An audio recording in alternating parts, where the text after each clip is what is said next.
Hi, I'm Femi OK and you're in the stream. Today, Thailand's crackdown on alleged critics of the king. But our recent case is more about politics than protecting the royal reputation.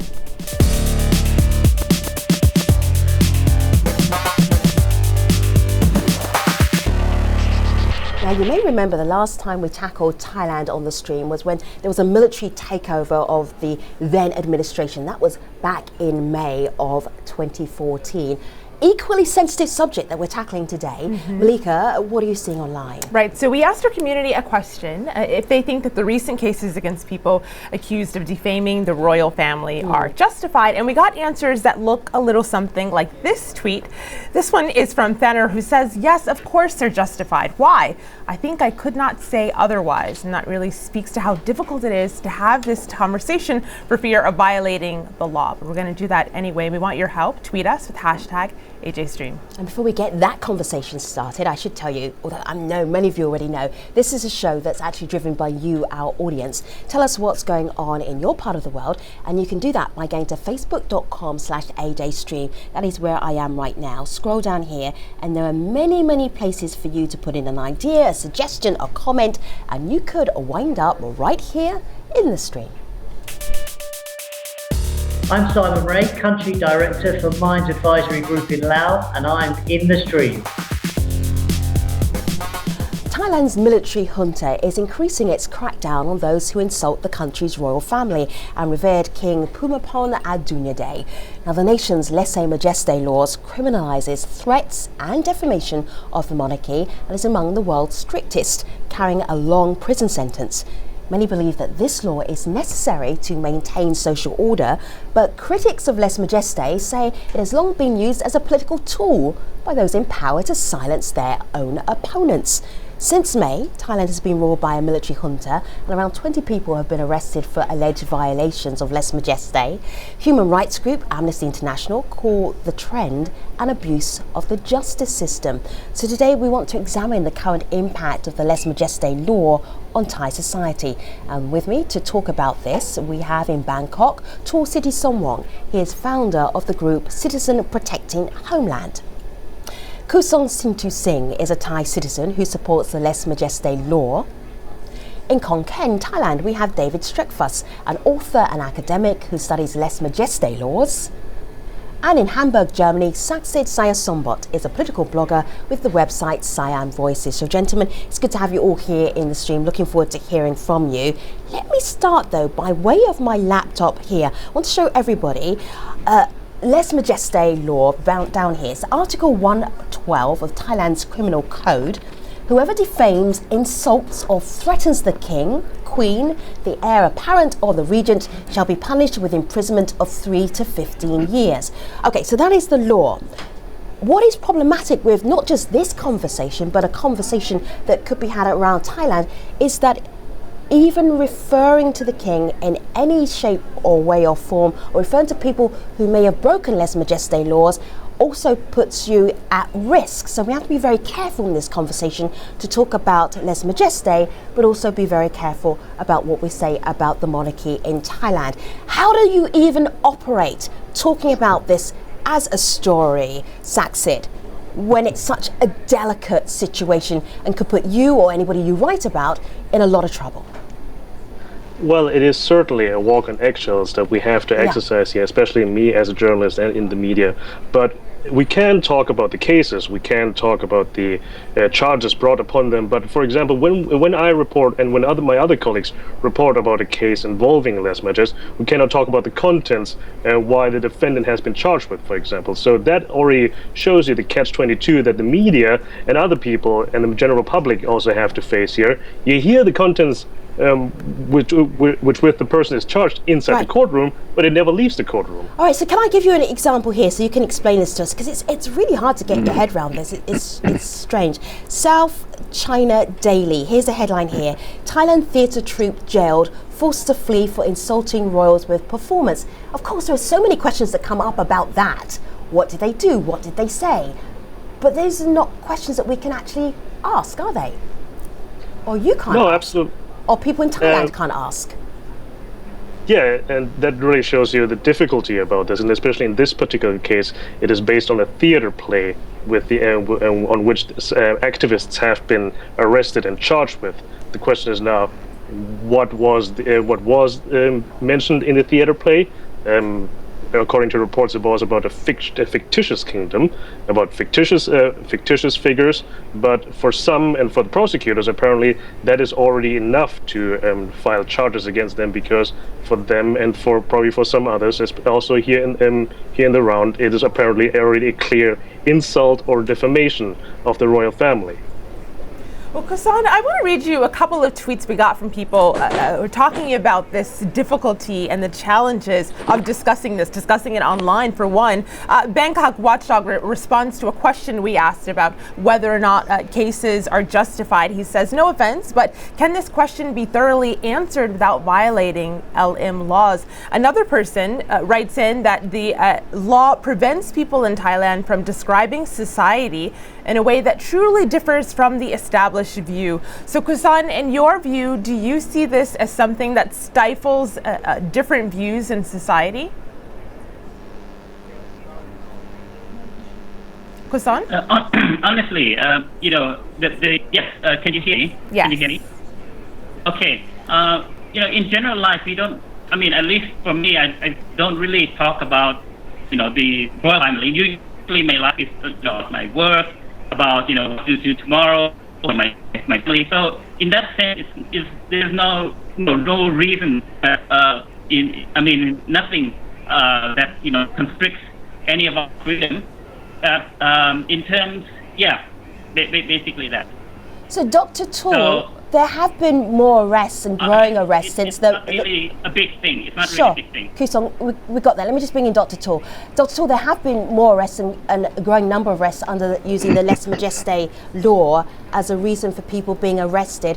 Why would you say there seems to be a growing trend of this law being used? You said more cases. More cases, yes. Since 8 years ago, that more cases. It's about after the coup in 2006. The case is increasing, and someone may mix up with the visiting of the coup to the king palace, and so someone may think that the king is involved. So more and more LESE MAJESTE case, but it's not about the law. It's because someone breaking the law is themselves. Okay, I'm just looking here at some interesting tweets. We actually did a little survey here to see how many people in the last 30 days had tweeted "We love the king" from Thailand. 28,000 people professed their adoration for Thailand's king. Here's it was his birthday month in December. Here's one of the tweets. Here's another one. Long live the king of Thailand. One more here. Just gonna make this one just a little bigger so you can see. But David, there doesn't seem to be any groundswell here for people who dislike the king. So why are more people being arrested? Is there something else that's going on with this law that may not be too obvious? Well, I think since this latest coup, there's been a spread of what falls within the purview of the law. So things like this case of the person in the play, or someone who wears a black shirt on the king's birthday, or so other someone who such wears things. a black shirt on the king's birthday, what does that signify, Yeah. David? Well, that was, people were asked by the Prime Minister to wear yellow the entire month of December. And so wearing black, when people were asked to wear yellow, which is the king's color, seemed to be a negative comment about the king. Ah, okay. But I think it's also the internet and general political consciousness that's been raised. People are wanting to talk about institutions that are within their democracy, and the monarchy, just like any other institution, gets tax money, and it should be open to criticism, just like anything else. And that has been a growing trend since 2006. And so that space is not allowed under this law for people to express different visions of what Thailand could be, different kinds of democracy that Thailand could be. All right, so it's not about Thailand's king then. The protests are not. I want to make this really clear because there's a lot of love for the king. If 28,000 people are voluntarily tweeting about the king and how much they love the king, then we're talking about a broader way of protesting, not just about protecting the monarchy in Thailand, right? Well, I think the monarchy has been, for whatever reason, since the 1960s, there's been an attempt to resacralize the institution. The penalty of 15 years was made after a coup in 1976. It wasn't passed by a legislature or an expression of the Thai people. And there's no way to even tell how much the Thai people love the king or the institution, because there's no way to take a opinion poll on the matter, because the opinion poll itself would be deemed as lèse majesté. With a law that could put you in prison for 15 years, of course everyone would answer, yes, I love the king. Is there any option for saying something else? You know, SAKSITH, picking up on what David said about there not being a way to tell how many people are for this or against this, Irene on Twitter writes in, you can't have discussions about the law and the details of charges are rarely made public. So is it clear, SAKSITH, what constitutes a violation of the law? That is exactly the problem with this law that we have, not only since the military coup, but also for quite some time in recent years. It's not, it's the vague wording and also the application of the law itself that gets a lot of people in trouble. The numbers of cases have skyrocketed in recent years, and the problem itself is the process. Anybody, any Thai citizen, can file charges and complaints against anybody. It doesn't matter if it's a Thai, if it's a foreigner. It doesn't even matter if he or she is in Thailand or outside of Thailand. Let me just show you something here that Thailand's king said back on a birthday address, and this was back in 2005, and he says, actually, I must also be criticized. If the king can do no wrong, it is akin to looking down upon him, because the king is not being treated as a human being, but the king can do wrong. So your king, Dr. Tor, is saying, by all means, you can criticize, you can say things about me, but yet people are still being arrested under this law that protects the monarchy from being defamed. If the king says that this is okay, why do you feel that the law is so strictly being adhered to, Tor? I'm sorry, I cannot hear you clearly. Sure. Okay. Question again, please. Yeah, the king says it is okay to criticize him, so why do you think the law is being so severely administered? Can I help answer that? Yes, please do. Go ahead, KUSON. Okay. Please. I think you know, and I think a lot of us know that the king is a very good man. Okay, he has been instrumental in the development of Thailand, the society. Okay, his life has been contributing to the help of the poor. He's been has been with us for a long, for my lifetime. You can see behind here.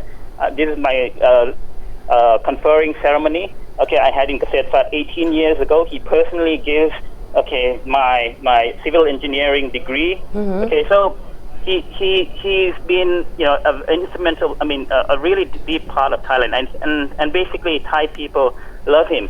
But the reason that you're seeing a lot of lèse majesté happening in the past, 5 or 6 years, okay, is basically, in my opinion, it's because of the fallout of,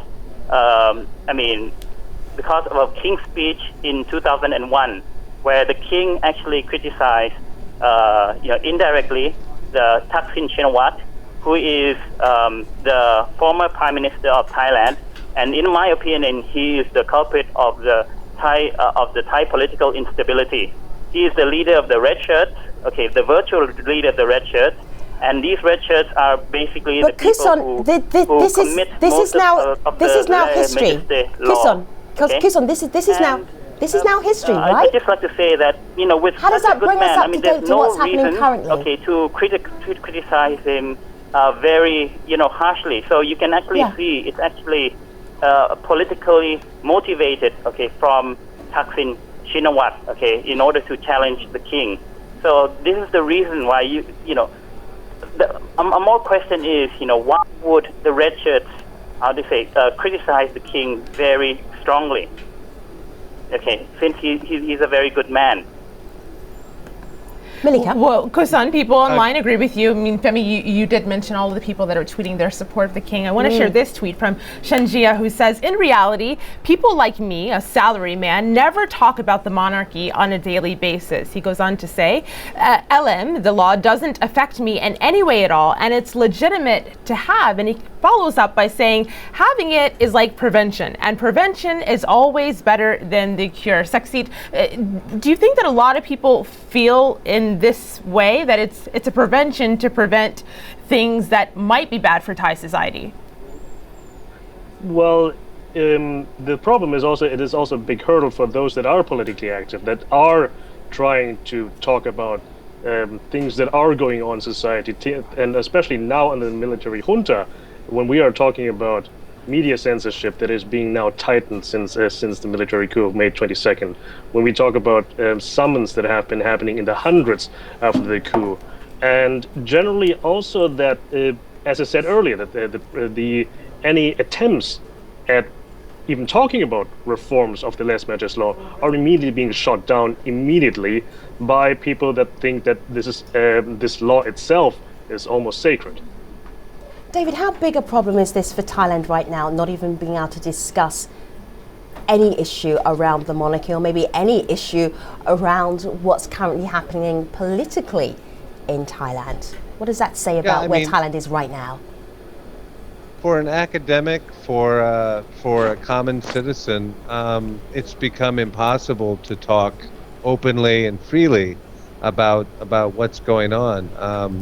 Academics have to be very careful about what they write, and you know, I don't know how Thailand can move forward, especially as it's coming toward the succession issue at some point, without people being able to express their feelings. You know, if we compare it with European monarchies, there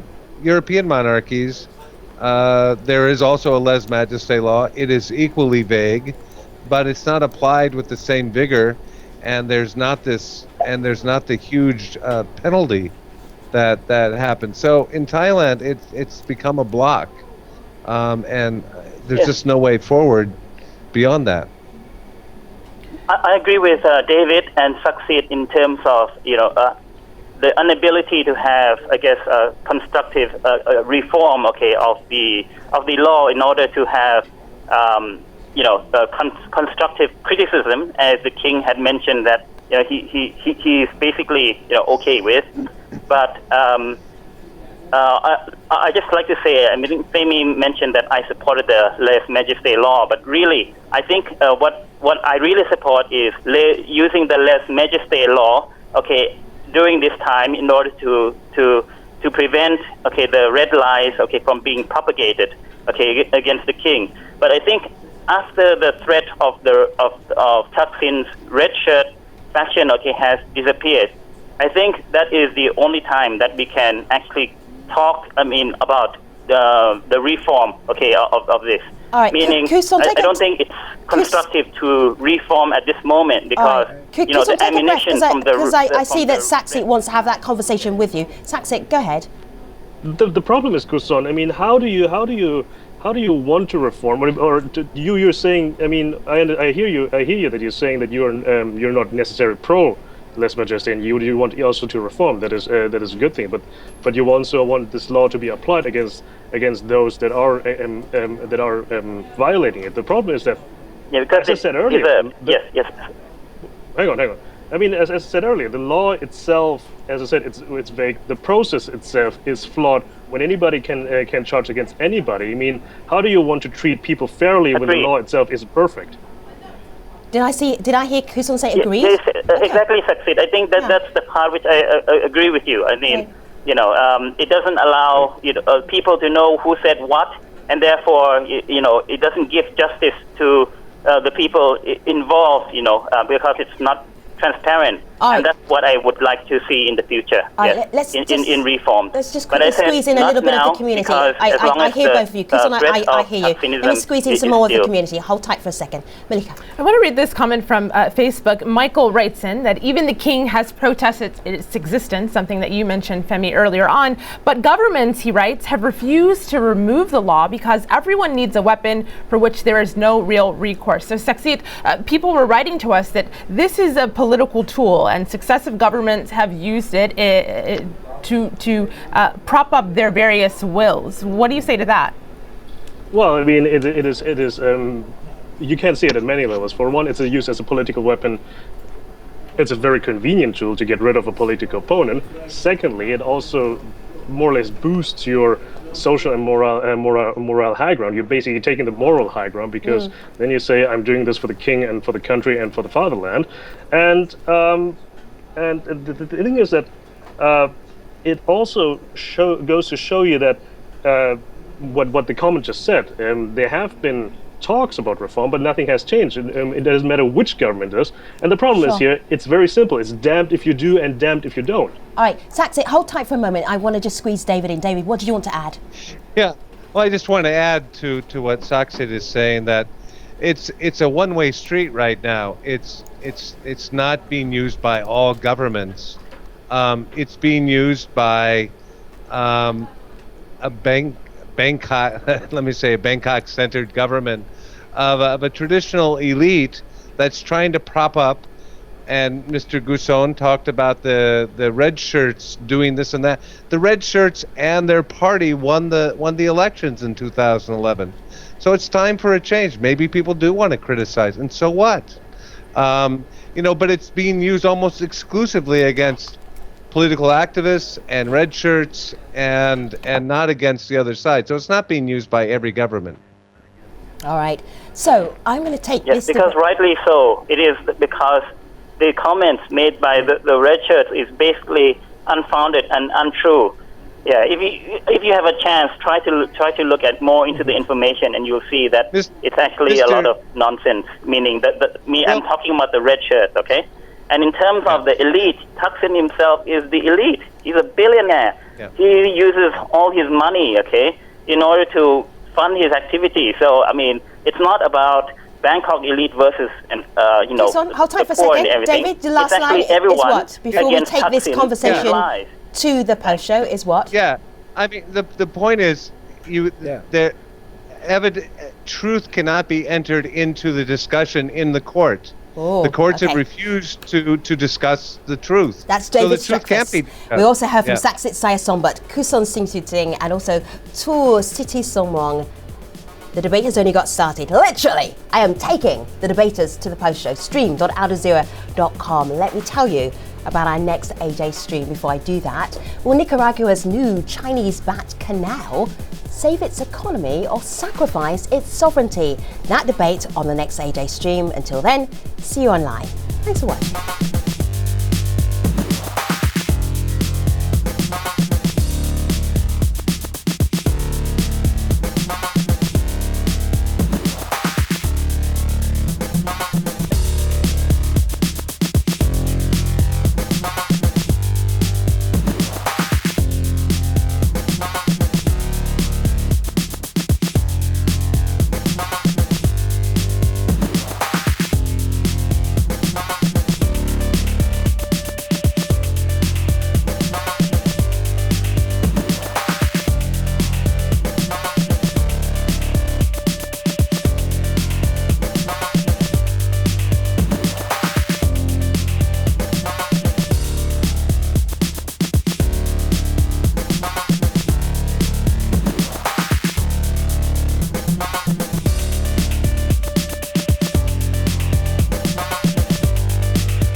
Hello again, this is the Streams online post show. We're talking about Thailand's LESE Majeste laws, or laws that punish defamation and threats to the monarchy. I want to get right back to that conversation. Dr. Tool, we really wanted to hear from you in this conversation. I know you are struggling with the audio. What did you want to add? What did you want to bring to this debate? The previously SAKSITH talked about the more case and about the red shirt, and you know, above 60 million Thai people, there's about 15 to 20 red shirt, but I think all of them still love the king. So there's maybe only a few cases, about 1,000 cases that's involved in this, and SAKSITH said that it's not the truth that they discuss about the king. Is not the fact. They blame the king doing that, doing those, and so that's the case. And that's not about the law, but the process is they're changing process to stop or to decrease the cases charged by our M law. During Aphisit government, they create a committee, a screening committee if someone charged with LM law, and this committee will check is it all right to charge that person. So it's reducing the case. If to be fair to the red shirt, that is increasing after the coup, and the some of red shirt may anger that why his beloved Thaksin, this politician, their prime minister was sacked out by the military coup. So they mix up with the king and the coup. Someone may say that the king is behind that coup in 2006, but in fact it's not. Okay. So someone may wow that is in the case increasing after that, but if you look at the one who break the LESE Majeste law, is some come from the same group, is small group, not all the red shirt. All right, let's move things on. Literally move things on a little bit. I get the sense, guess, that Thailand's king right now is very revered, very much loved. He's just had his 87th birthday, so pretty much most people in Thailand have a memory of him being the king and him being the only king. What happens when, as is bound to happen, there is a new king? How powerful will LESE Majeste as a law be then, when perhaps the new king may have a different status than the previous king? KUSON, you spoke with great pride and you showed us the picture behind you about the current king. What happens when things change? I think, as I've told you, this king is a very great king, and we have many good kings in the past, okay? But that is the reason why, in my opinion, it is also important, as SAKSITH and David were mentioning, that to make sure that the process of LESE Majeste is more, is not a catch-22, but the truth is analyzed, and so that whoever is charged is correctly charged. And I think Dr. Thun talked a little bit about that they are having there's a sort of committee that tries to do that. But I think we still need something more transparent.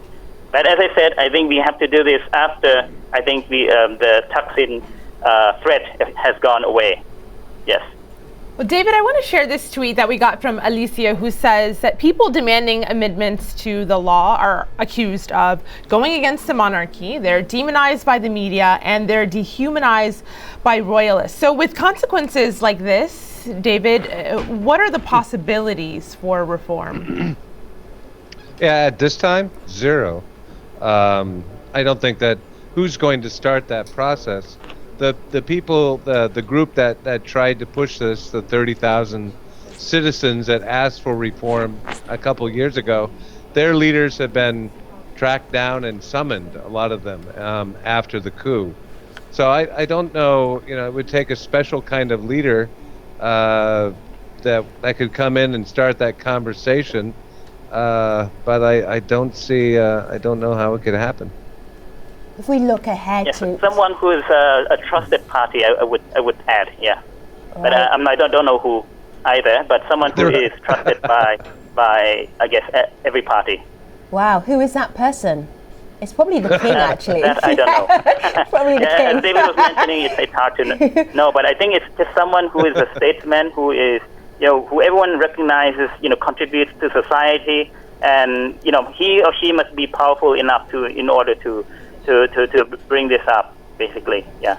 But we'll see. We'll see. This I think a lot of people have the same idea that it's better to have it more transparent. Yeah. Wow. So, but the trouble is, how do you do that? Because if you advocate for that, you could be arrested. Even you, KUSON, could be arrested, and you're royalist. Well, the king. Well, the king had personally said something. I think which can be used as a basis of discussion on the grounds of constructive criticism. And I think that is, instrumental to why the king is great in the first place. Meaning he hasn't been raised, as a prince, as someone who's, I guess, as a spoiled person, but he's raised as a commoner, by his mother. And I think all the values that instill, all the correct principles, are in there. So he mentioned he can do wrong, and the reason why, when he does wrong, I guess his mother can correct him. So, this process of correction, is very important and is instrumental to making a great man. And I think, on these grounds, we can somehow make progress. Yeah. But who's going to do it? I'm not sure. All right, so KUSON will never be in danger of breaking the LESE MAJESTE laws there. That was a beautiful tribute to Thailand's king. Gentlemen, this to me is a conundrum. I'm not too sure how Thailand gets out of this. It may explain why the number of coups have been in the teens since the 1930s. It gives us a really good insight, though, into the mindset of what's going on in Thailand right now. Thank you very much for being part of this discussion. To SITTISOMWONG, KUSON SINGTUSINGHA, David Streckfuss, and also SAKSITH SAIYASOMBUT. Thank you very much, guests, for being part of this conversation. On the next A-Day stream, will Nicaragua's new Chinese-backed canal save its economy or maybe sacrifice its sovereignty? That discussion on the next show. Until then, see you online.